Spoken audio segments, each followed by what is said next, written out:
Right, it's Sunday night, and that means it's time for another Jag Connection here live from Jeffersons on Valleydale. I want to thank Jeffersons for hosting the Jag Connection every Sunday night. Coach, I want to get everything. There we go. Can you hear now? I don't want to hear. It was good before. Can you hear now? There we go. I can't hear you. Hold on. I'm having a problem here. What's going on? Hello, hello. Hello. Got me? Hello. There we go. Can you hear? Got it? Yeah, I can hear. I'm good. There we go. Okay, I got it. I couldn't hear you. So, all right, here we go. So, time for the Jag Connection. Sorry about that, folks. Coming off a big win Friday night, Coach. 2 games in a row. Comes down to the last plays, or last couple of plays. Talk a little bit about your team's resilience and how they kind of fought through that entire game. Well, like we told them today, we were really proud of them.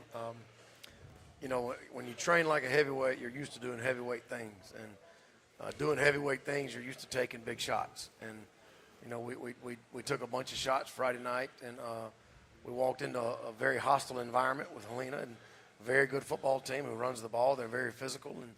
And the kids over there, the families over there, their coaches, they love their football. And, you know, we walked into a situation where they had a really good game plan for us on offense. And, you know, they ran the ball, and they had some good, you know, big receivers that gave us fits.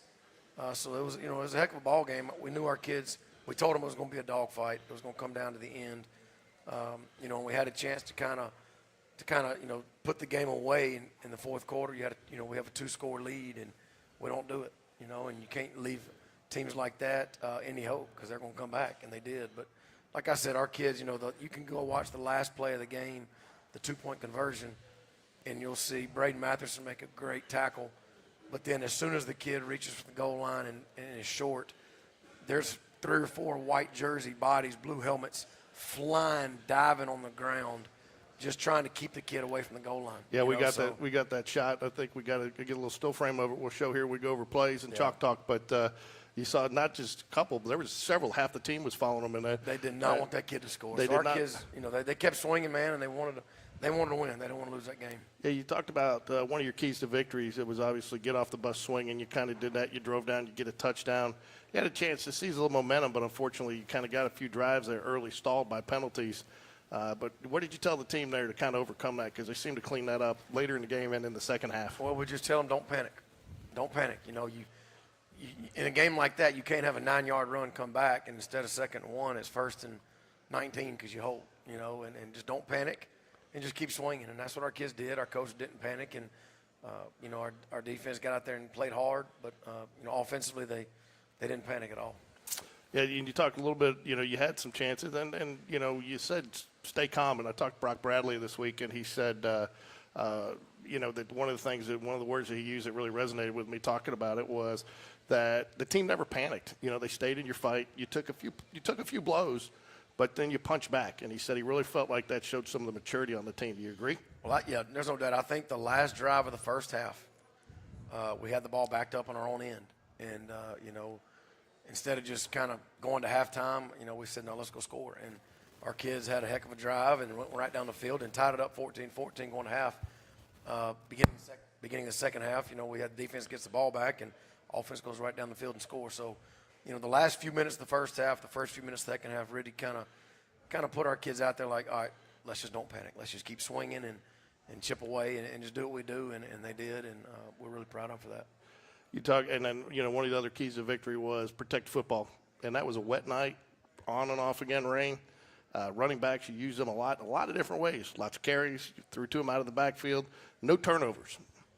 That was big. We told them, I mean, like we told them today, any turnover in that game by either side, it would have been a big impact on the final score. And, you know, we ran the ball a lot. We told our kids, we fed them. We said, if y'all average 7 yards a carry against Helena, we're going to feed you on Sunday. And they averaged 6.95. So we rounded up. So we fed them all today, and they were all excited about it. But, you know, we knew we weren't going to be able to just throw the ball around. What? I don't know. What's going on? Keep talking. No, I said we knew we weren't going to be able to throw the ball around like we normally do on a dry field. But, we took our shots and took our chances, but had to be, much more under control, with the pass game. So we included the running backs a little bit more, just so they weren't all downfield. You throw the ball for 4, let them run for 20 instead of throwing the ball for 20. So, that was kind of the game plan moving into it, and Brock did a really good job executing. Oh, hold on a second. We talk special teams a lot. We had lost a couple games because of special teams last year. Special teams ended up being huge. 4 for 4 and extra points. They kicked a 53-yard field goal, but the game really came down to a missed extra point that they forced them to have to go for 2. It did. Our defense did a great job twice, standing up and holding them to 2 field goals. Because if they would have scored, that would have been a different ball game. But Josh Tulos had 2 kickoffs in the end zone for touchbacks. He had a really good the last punt, and he pinned them deep. And another punt, he flipped the field on them. And also, obviously, we were 4 for 4 extra points, which that was a big focus this week after what happened in Hoover at the Met. We had a few blocked. So that was a very big focus going into the game. And our kids did a good job. A couple things on kickoff return. We had 2 really big returns. One of them came back after a penalty, which, we can't keep doing that. But we had 2 big returns. And, a couple of mistakes we had. We mishandled 2 kicks. We let one bounce, and we fumbled the other one. So, there's definitely things we need to clean up on special teams. But the 4 extra points that Josh made obviously were the difference in the game. Yeah, so we got a little technical difficulty with some audio here at Jeffersons. We'll get that fixed here for you in a moment, folks. But, Coach, we want to go through some plays here with you, break down some of the plays from the first or from the game. It's going to be a start off. We're going to start off here with a long pass to Mitchell Frazier down the sideline here. Yeah, so, we figured they were going to be in man coverage right here, so we just put Mitchell on a wheel, and Andrew Thornton owes him dinner. Because if you see, Andrew's supposed to be running the post. He's supposed to be in the middle of the field. So that guy on Andrew should be in the middle of the field with him. Instead, Andrew's watching and just making sure Mitch catches it. But his guy ends up making the tackle. So Andrew owes Mitch a pizza dinner because he took his touchdown from him. So I thought you just designed the play to be overload there. No, anytime you got 2 guys in the same spot, usually it's not good. But there we just did a little pitch to get CJ on the corner out in some grass. And Jack Sellers had a really big block in the middle of that trip. Hold on, we're catching up there. Sorry, at the wrong button. All right. Oh yeah. So you get him down there, you get 3 of them. God bless Andrew. He's just out there floating. Sometimes. Hey, he makes a big catch later for you in the game here. Oh, there's no doubt. He plays hard. Yeah, sometimes he's in the wrong spot. But. So, but it worked out though well there because you overloaded here though on this play. It did. Now that goes down on the stat sheet as a pass, actually, I guess, because he lateraled that forward. No, it's a pitch. It's a pitch. That's okay. a run, yeah. But Mitch does a really good job inside. And right there, Andrew gets a good block on the edge to get CJ outside. And, anytime CJ gets the ball in the grass, you got a chance. Yeah, we kind of broke it down here. You got Corey Barber right there with the first key block right there. That kind of springs him. And then you come in here again, and you got Mitchell Frazier, and then you get Andrew Thornton, both of them. And without those, we've talked about it numerous times. Those running backs love to, your wide receivers, they take as much pride in their blocking as they do in their pass receiving We tell them skills. perimeter blocking can take a 7-yard play and turn it into a 25, 30-yard play. There's one. So they've got to do a good job of blocking on the perimeter. And Coach Thompson and Coach Simmons do a really good job of working with those guys, understanding where the ball's going in terms of leverage. And, that's 3 good blocks and gets CJ on the edge, and he makes a very big run coming out of our end zone.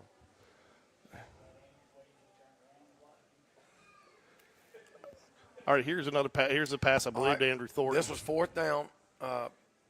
We had really good protection in the back end, and Brock's probably thrown that route, 500 times since April.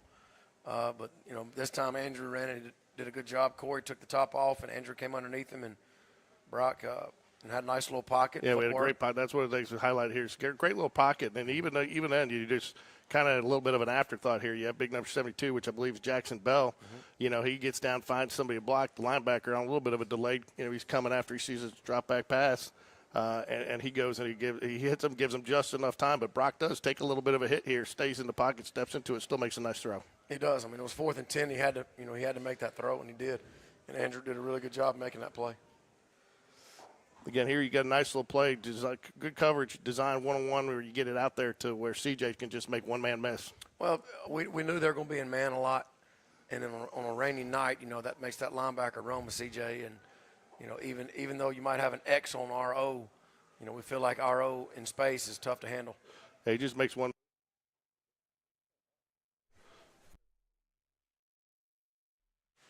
There we go. Are you there? I'm here.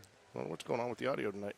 Anyways, back it up here. Here's a nice little end around here to Corey. Again, you ran this play earlier in the game, and they defended it pretty well, and you went back to it. We did. I mean, we worked on it. We felt like we'd get a good if you look at the right tackle, we felt like the defensive end is going to squeeze up top. He's going to wrong arm and come inside, and the fullback's going to go right around him, and so he kind of blocked himself. So we told the fullback he's got to do two things. He's got to go make that defensive end think he's blocking him, so the defensive end goes underneath because that's what he's taught, and go get a perimeter guy, and he does it. He does, and he does both those, and he takes it. That's Ryan Brazil, is it not? No, that's Graham Blair. Graham Blair, okay, I apologize. Anyways, but the other thing that sells this play is CJ. He really sells that he's got the ball well to help bring that defensive end in, to go underneath, and he goes and he actually hits him and tries to make the play here. But really, he does a good job getting outside him. Like you said, CJ sells it. He goes in to get him, and the next thing you know, whoop, he's gone. And then now Graham Blair, the fullback's down there in the next level, and now it's one-on-one, and you got to love that matchup. Well, then you just tell Corey, go be Corey and be an athlete and go score. And that was the other thing I love to see is Brock Bradley. He was celebrating as much on a run as he was on his touchdown pass. He wants to win. I thought this was huge right here. This is a big critical part in the game, and Josh Toulis does a nice job fielding this one off the turf, not panicking, getting it down there. And then they could have had a block in the back right there. Yeah. But they didn't catch that. But, again, Braden Matherson, eyes on the ball all the way down there, gets around, keeps it from going in the end zone, and puts them in a situation where it's late, and they've got to panic a little bit because now they got to drive 90 yards to get down there. Yeah, Coach Taylor works on that all the time about situational punting. It's not just take it and punt it. We're on the left hash. We put both our gunners on the left, and we tell them get to the goal line as fast as you can and turn around and keep the ball in front of you. So, Braden, that was just pure effort right there on Braden's part. And then here it is, the kind of the final play of the game here, the one, and again, you get a little bit of a benefit there. They're trying to go for 2 from the 2, and they end up getting a false start, so they put back to the 7. But I think the thing that kind of resonated with me on this one is everybody stayed home. Everybody did their job. We don't stop this if all 11 guys don't do their job. They trusted each other to be doing their job. Nobody tried to over-pursue and overplay here. So we'll watch it play out, and then we'll kind of break it down a little bit. Well, one thing, in the huddle, Coach Bush, the defensive guys, him and Coach Kimball, and they all asked the guys, what do y'all want to do?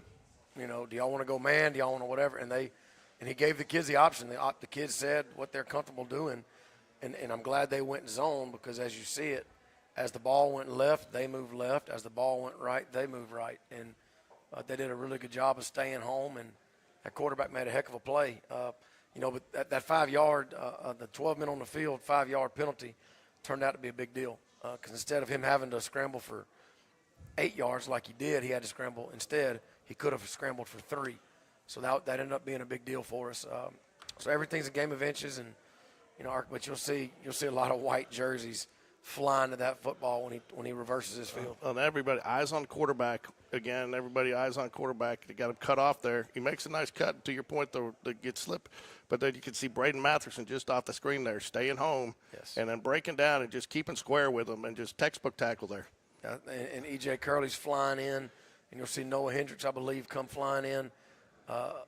There's J.D. Bonham, I believe. I mean, it was just a bunch of guys trying to get to the football and keep him off the goal line. And like I said, it's a game of inches, and for the last couple of weeks, at the end of the games, we've been on the good end of that. But we got to get to where we put teams away. You have a 2-score lead in the fourth quarter. It should never come down to a 2-point conversion. But Helena's a good team, though, and they've got some athletes, and I think they've got some 2 or 3 legitimate 4-4 running backs that we talked about that were going to be tough to stop, and I think their quarterback actually. Probably one of his better passing games that he's had all season. So they were ready to play. In fact, no doubt. Brock said that they really felt that Helena had a good game plan against you guys, and that you guys had to respond. Talk about just a few of the adjustments that you made at halftime, because you definitely was a little bit different team coming out in the second half. I think the biggest thing, we just told them, don't panic. Don't panic. We know we're not going to come out here and throw it 45 times, but we are going to throw the football, and we did a lot of controlled underneath passes. That Brock gets the ball out so quick. We felt like we could hit him underneath, throw it for 4 yards and run for 7 more instead of trying to throw it for 11.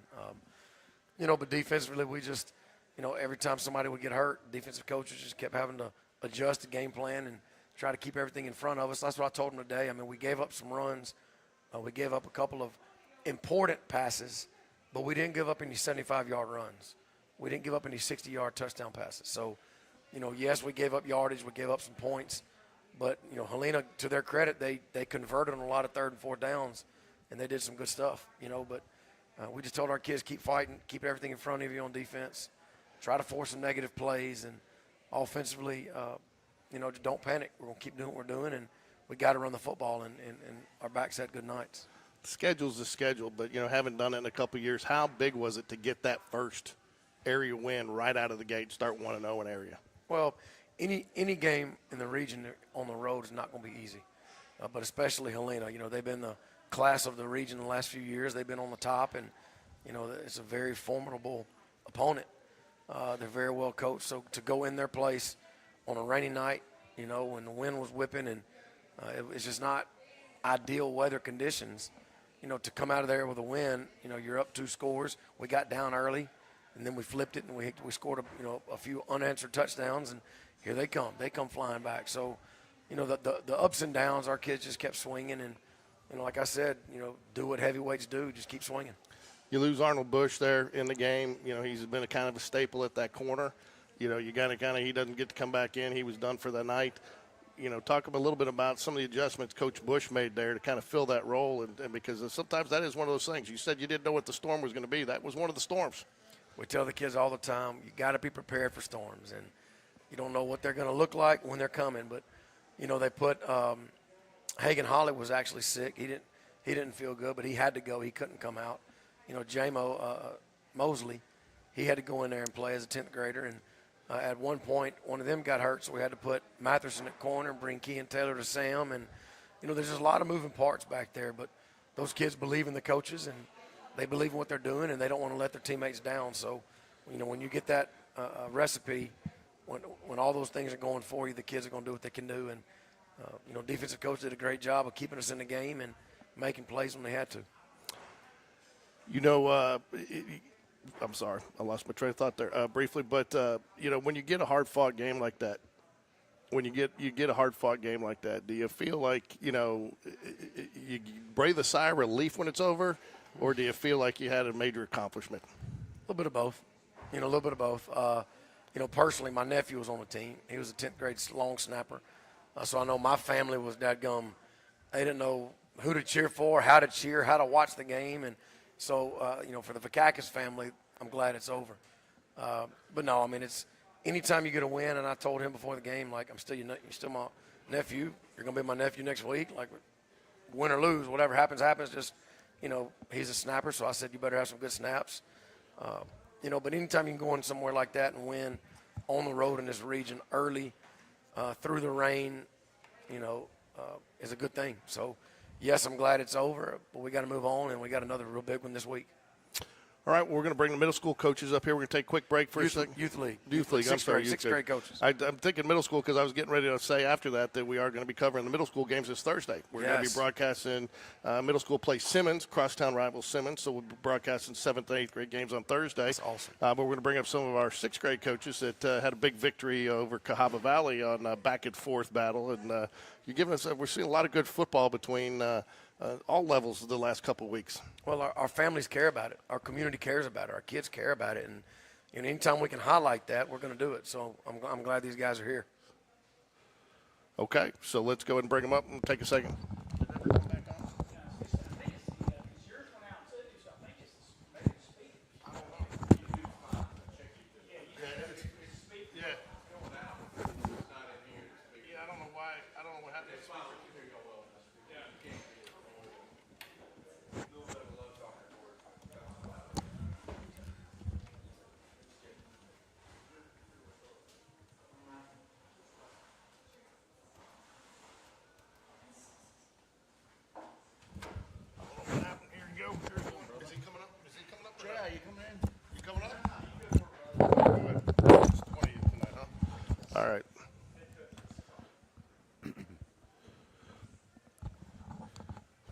So I'm joined by, I'm sorry to get your name beforehand. I'm LT Schrader. LT Schrader, head coach of the sixth grade Jags. Exciting game the other night. Got a lot to talk about. But just tell us a little bit about the sixth grade team in general. Give us the overview. I mean, this team's been together for a while because, I mean, you guys ran a lot of plays with a lot of formations, a lot of motions. Not many false starts. You don't see that in sixth grade. So you've been working with these guys for a while. We have. We got a great group, a good core that's been with us for the last 4 years. Some have gone, some have come, but our core is strong, and they lead the team. And we do like to think of ourselves as a disciplined team as far as that goes. Those are the little things. If we can control those, we don't have to worry about those. We can do bigger and better things. Yeah, I'll tell you two things. Again, we covered the game, and we had a great time calling. It was a lot of fun to call that game, and a couple of things that I took away from it. I just want to get your opinion on it. Was one, offensive line really did a nice job blocking. They seemed to know their holes. Not all the time, but there were a lot of times there was a nice-sized hole open for those guys. You know, offensive line at the youth level is a hard sell. But as we've gotten older, we got a couple of our core offensive linemen here in the audience, and they've really bought into what we're trying to do. And yeah, sometimes we're not in the right hole, but I put our front line up against anyone, and we're seeing so much more out of them. They're getting smarter and doing other things like moving to the next level, and that makes a big deal. That's a big deal to get us our backs out and running.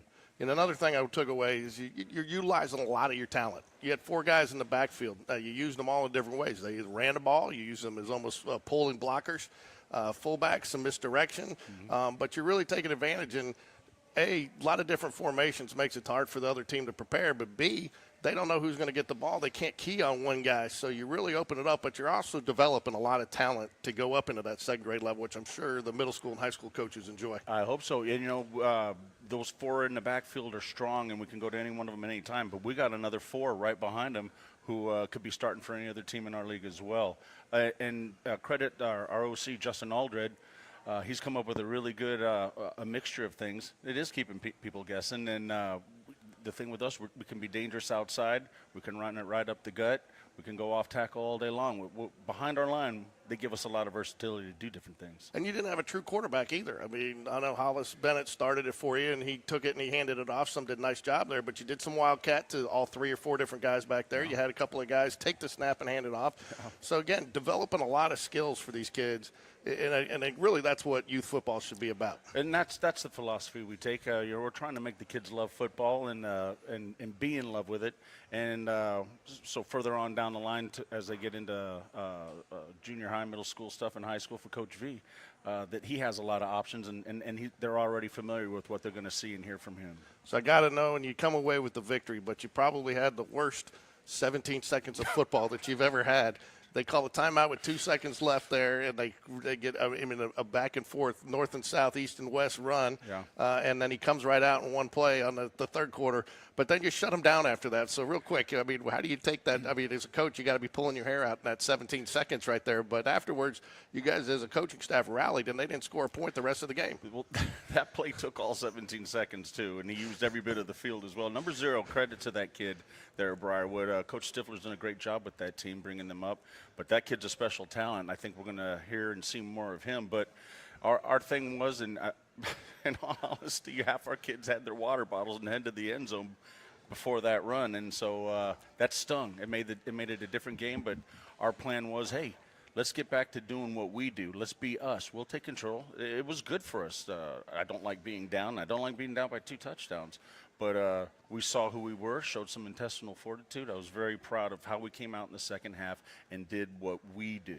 Yeah, you got down by 2 scores. You mentioned that. And, you know, their quarterback was giving you all you could handle at that point. He was good, you know, and then, again, there were some plays you had defended very well, and he made some nice cuts. And it is a bigger field with that age, you know, when you're going to full width. But you never felt any sense of panic there. And, you still felt in control, which was odd to say in a youth football game you're in control down 2 scores. It may have looked that way, but there was a little panic there for a while. But no, our coaches did a great job. I think good teams make good adjustments at halftime, and our staff, we've been together for 4 years, and everyone has their role. They know their role. There's no guessing games out there. Everyone takes a piece, gets us back set, and Yeah, we performed well in the second half. I was proud of how we came out. I don't think these came through to you, so we're going to go through some highlights, though, so you can hopefully see them on here. This is a just a nice little run to Jackson Earl. He comes around just around left end. But, again, you get those guys out there blocking, and even if they don't touch somebody, they're leading enough that they're getting in somebody's way. Yeah, we tell those guys, especially downfield blocking, you don't have to be knocking someone on their can. Just dance with them and stay in front and be a menace. Jackson Earl, he's best when he's outside galloping. He's a gazelle. So once we get one break, if he gets it, you're gone.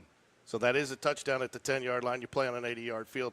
One thing I want to talk about here, too, is I got to put the special teams and the kick on here. And that's one thing. My son was a long snapper, so I've got a special heart for special teams. But I think I want to credit JYSFL for going to this because now you get, opportunity to get other kids that maybe not be a running back or a linebacker or a safety. Yeah. A kid that's a kicker that can play. You're teaching kids another aspect of the game. They don't rush, but they're really encouraging, and they give you the benefit. If you do kick it through, you get the 2-point conversion, and that was pretty much the difference in this game. You made all 4. It's huge, and I'm partial to long snappers as well. My son's one of them, but our kicking game is unequaled. Our kicker Thomas Jackson, and our backup kicker Brandon Torrell, he's just as good as him. That was so 4 touchdowns. That's 8 points. Yep. That's a whole nother touchdown that we get just on an extra point. It's the value is unsurpassed. And it really kind of came down to it because that did happen. And Briarwood did not make one of their or 2 of their, I think, extra points. We blocked one and then they missed one. Yeah. And again, you can't kick field goals at this level too. Yeah. So the way they were driving down, this could have, even if you don't get both those, they could be kicking a field goal to win. Yeah. And so special teams, I mean, it's another aspect to teach, and it's something that's been overlooked. So I want to give JYSFL a little shout out there. But no good with the extra point. Here you go. You got another run here. And I got to stop. I got to stop it here in a minute. But a great cut right there. Again, I think that's number 31. Yes, Reese Aldred, and that's his specialty. He has great field vision. He's got speed. He's tough. He almost would prefer to run you over, and we make him. Hey, no, read the cut. He's got great field vision.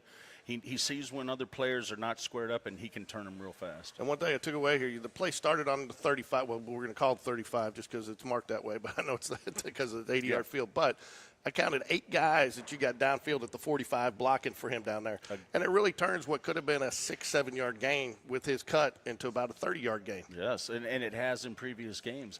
Again, there's the line blocking downfield. I don't see any other teams really who are that effective downfield with their line blocking. And our backs. Our backs are great blockers too. They like blocking for each other and pushing it down.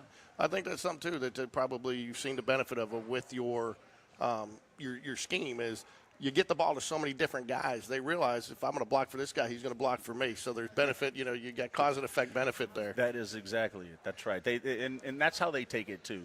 Let's do it for each other. I remember when I coached youth football, to your point, I had not seen a youth team block as well downfield as this one because most guys, we'd tell them, if you can stay on your block for 3 seconds, we were happy. And trying to get them to learn to go find that next guy, that's the next step in the progression. You guys have already made that. You're probably a little ahead of the game on that. I think we are. I attribute to our offensive line coaches, Coach Leesburg and Coach Pewsley. They've really done a really great job about teaching how to move to the next level. So we got here, again, I've kind of highlighted this one again. Just a simple formation here. You guys just decide down here, down close to the goal line, about a 6-yard play here, but you go up under center. And, again, that's tough to do with younger kids. Pistol, shotgun, under center. Those are all different skills. And for the center, too, again, another thing that's impressive that you had, I don't think we saw any bad snaps in that game, or at least what looked like bad snaps. And but, again, you get under center here, and you just straight ahead run, and you guys decide to go just man on man. I'm going to be tougher here, and you end up getting the touchdown. Well, this is the Jag version of the tush push, and I don't know any other tush push that gets about 7 yards every time we do it. The 2 kids in the audience here, John Beckett Schrader, my son, is the center. I'm proud of that stat that you just mentioned about no snaps, no dribbles, no over the head, no fumbles. Taylor Sutherland is the anchor of our line, and you can follow him anywhere. If you can't follow Taylor, you can't run. So here's you get a defensive end here. Again, great ball awareness by your defensive line. I mean, again, sometimes you see these guys a little slow, a little timid to jump off line. Yeah. The defensive end here gets, and again, a guy that you had trouble stopping up to this point, gets off, blows past the block, and makes a nice little tackle in the backfield here. Your left defensive end. Yeah. Who is that? Who is on that side there, J.I.? Is it Taylor Sutherland? I think that's I think it is, and was that the one in the backfield? Yeah. That was a huge play for us too. And so Taylor, he plays all over that line. He also is in the backfield too. So I put the cheerleaders in here. I just want to mention something about that because I think that's a huge part of the youth experience. Yeah. You know, when you got a huge cheer squad, and I mean, we could hear them coming through our mics as we were broadcasting the game. They were so loud. Yeah. What does it mean to those kids to have that kind of support during that game? And it does build it up to almost like it's a Friday night atmosphere. Oh, there's no doubt. I make sure before every game that I go to the cheerleaders and I tell them, you know, hey, you're just as much a part of this win as we are, and they're the best in town. They're well instructed. Their coaches are fantastic. But when you're on there and it's a big play, we hear it too. We hear it too. They're a big part of the deal. They work just as hard as the boys too. Yeah, like I said, I was trying to adjust our volume the other night because we couldn't. So here you got another play here again. I don't think he works all the way across the field. This is I think number 31 again. In fact, the camera couldn't catch up to him. He was so fast on it. But he goes all the way across. And, again, look at the blocks you're getting downfield there. Yeah. You got some guys downfield. If they don't get that, I mean, he's going to get tackled short. So that's a great point. We had film today before we went out on the field, and we talked about this play. Jackson Earl, number 5, leading Reese Aldred down there. Jackson didn't do anything spectacular, but if you notice, you play that again, he's behind the play, and then he uses his speed and gets forward, gets in front of Reese, and he didn't do anything spectacular except just stay in the way. You know, a lot of times you'll see a block in the back or a hold there. He just does enough to stay in front and get yards. And we talk to the coaches all the time to follow the football. Follow football. You got 5, 6 guys down here following the football because you don't know if he's going to have to cut back. You know, they're staying in the play, which I think is, you know, that's something that's probably a tribute to you guys as coaches to keep that mentality because that's hard to keep at that age. I mean, a lot of kids want to become spectators at that point. Well, as coaches, we introduce the theory, but it's the players who it sticks with and then starts incorporating it. And, man, when they see themselves doing that too, that's the best sell of all. So you got another play here, defensive play.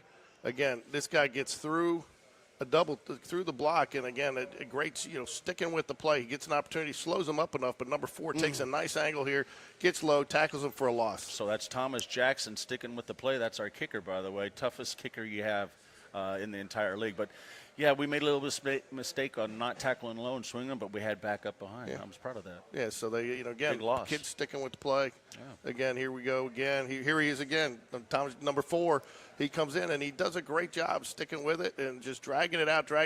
Takes a good angle so that kid can't get a block on him and gets another tackle for a loss. And my favorite part about that is he tackled low. He cut the legs right out of the engine, man. And again, here we go again. Again, Hollis Bennett here, another big play. 4th down, all right?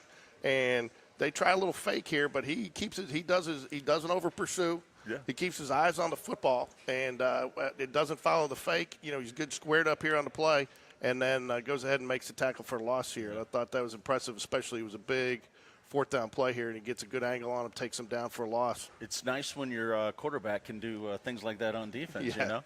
So here again, unfortunately, we didn't have it was right after the 4th down play. Now you get the ball, you got just a few minutes left here, and you know you got to need a score. Did you want to score this fast?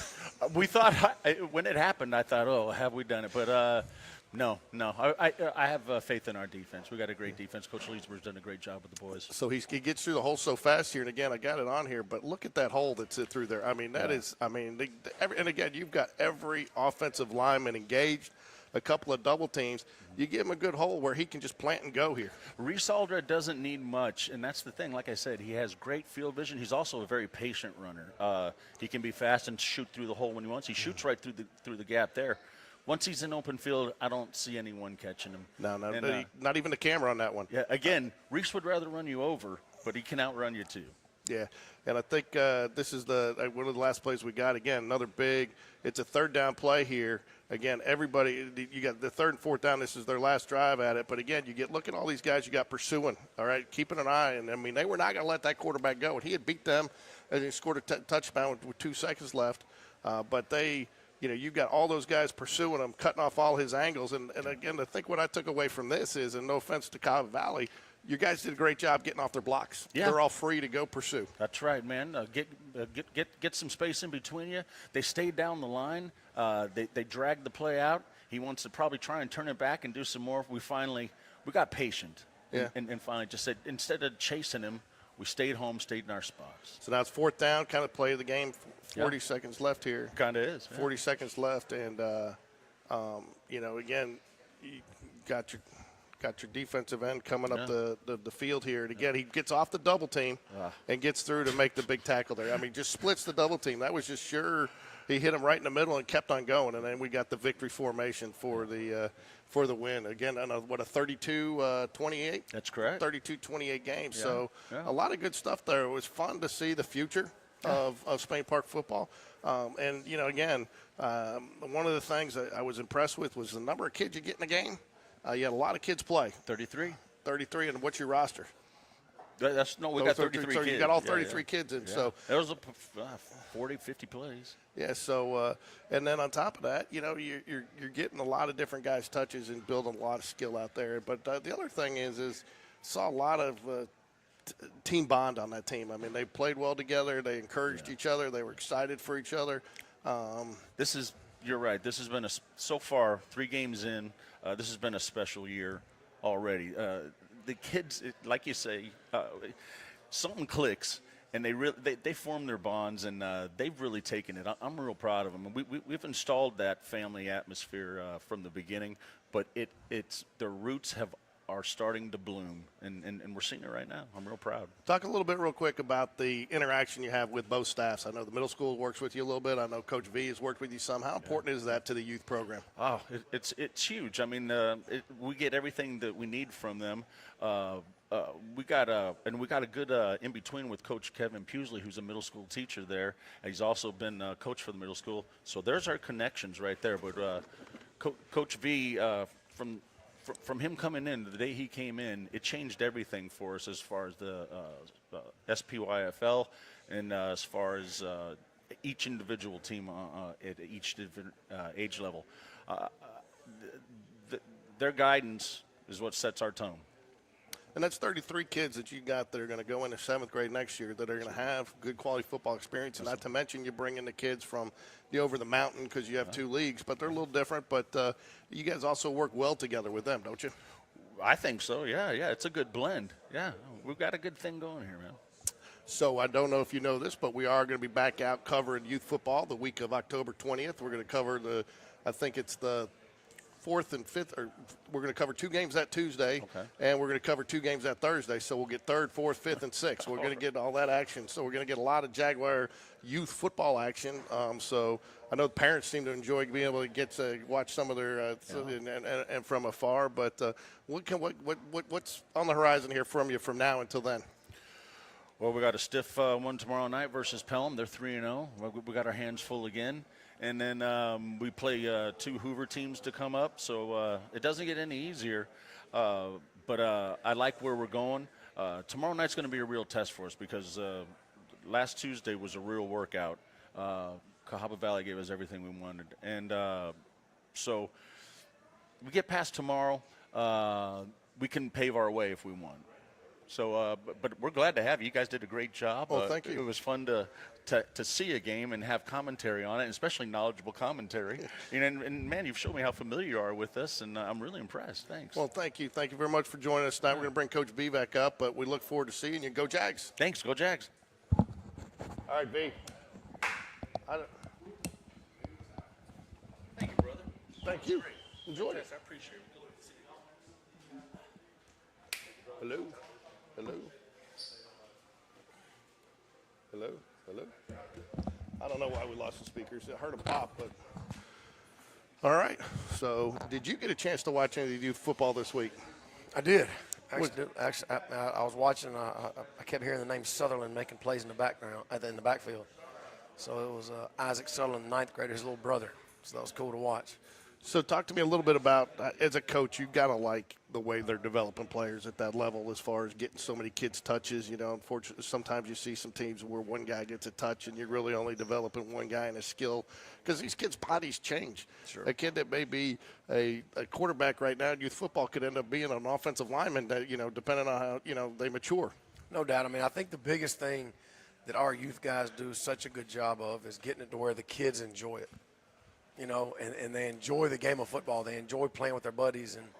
I think that at that level is way more important than any play they could call. Just the fact that they start stacking years where they're teammates. You look up and they've been teammates for 4 or 5 years, and that's important. That's how you want to do it when you have a community like ours. So this week is homecoming week at Spain Park. Talk a little bit about it as a coach, because is it a little harder to prepare because you got a little bit more activities? Football's involved with some things. You got some kids coaching powder puff, things like that. Is it make the schedule a little bit tighter, are they a little less focused? No, I mean, it doesn't do anything to us. I mean, we're going to live 4 days this week. We're going to practice. Our practice schedule's not going to change. We told the kids, I mean, we want them to have fun. It's homecoming.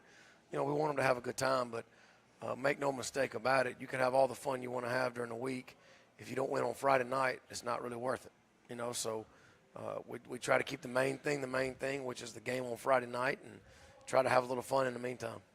So you bring in Benjamin Russell, again, another new opponent on the schedule, somebody, though, that's had some success over the years. They're bringing a 2-2 record, losses to Opelika and Clay County Central, beat Calera and Chilton County, but their last 2 games, they've shown they can be potent offensively, 55 points a game. Well, they've got a junior receiver who's, I want to say, the number 2 receiver in the country. He's Zadarian Morgan is a junior, and you'll see him as soon as he gets off the bus. You're going to know who he is. He's about 6'3", 200 pounds, and he's very good. He's big, strong. He's got outstanding hands, and he's a jump ball guy, but he's also a good route runner. So their quarterback's very athletic. They can throw it. So our defense is going to have their hands full Friday night with him. Yeah, Zadarian Morgan averaging 91 receiving yards per game. Their quarterback Elijah Johnson, 8 passing TDs, and these are stats through 3 games. The stats were not updated from Friday's game yet, but they do like to pass. And so, how do you face a team this week that in Helena that was a little bit heavier to the run and a little bit more skill set there. So you kind of gotta prepare every week for all aspects of the game, though. At this level. You do. I mean, but when there's a kid like that is such a game changer, you have to have a plan for him. And every team they've played they've had a plan for him, but he's going to get his. And it's almost like when you play a Steph Curry, he's going to get his, but you better stop everybody else around him. It's the same mindset. I mean, he's going to get his, but you got to try to limit it, and you try to stop everybody else when they get it. One of the things I think I've noticed for your first 3 games is, teams have gotten theirs. Like last week, they've got their rushing yards. But you guys made them still, again, just like Hoover, do it in chunks. You've eliminated the explosive plays. And it seems to be coming down just from being sound fundamentally. Yeah, the defensive guys, Coach Bush and Kimball and all of them do a great job of just giving our kids something they can do. We're not asking them to go out there and bump and run, play press man all game. It's not, they pick and choose. They're very selective when they do blitz, and when they do blitz, behind it is very sound. So, our guys have done a good job of limiting the big play, and that's going to be very important Friday night when you play a kid like him, and they move him around, they throw it to him, they put him inside, outside, and so it's going to be a heck of a task for our guys. But at the same time, that's why you have 11 defenders on the field. You don't just have one. Yeah, defensively, Benjamin Russell, they kind of got their strongest players are front and back. You got a free safety in Kendrick Bird and a senior and defensive end Bradley Pulliam. So there's really they're pretty strong defensively across the board. They are. Their defensive line, you'll see, they've got a defensive end who's number 8. He's a sophomore. He's going to be a highly ranked kid.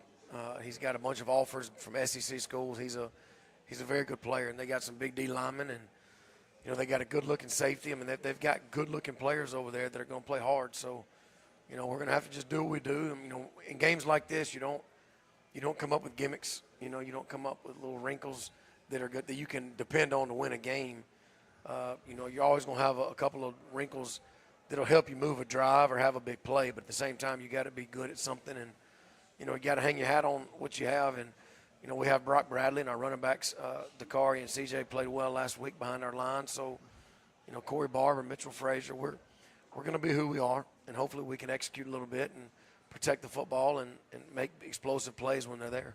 I know you can't go into a lot with the privacy laws, but health-wise, how did you come out of Helena, and how are you headed into healthy-wise, medical-wise, heading into? There's a couple of kids that are going to doctor. One going tomorrow to check on and see how bad his is, and got a couple kids that we're kind of waiting to see on them too. So for the most part, we're healthy.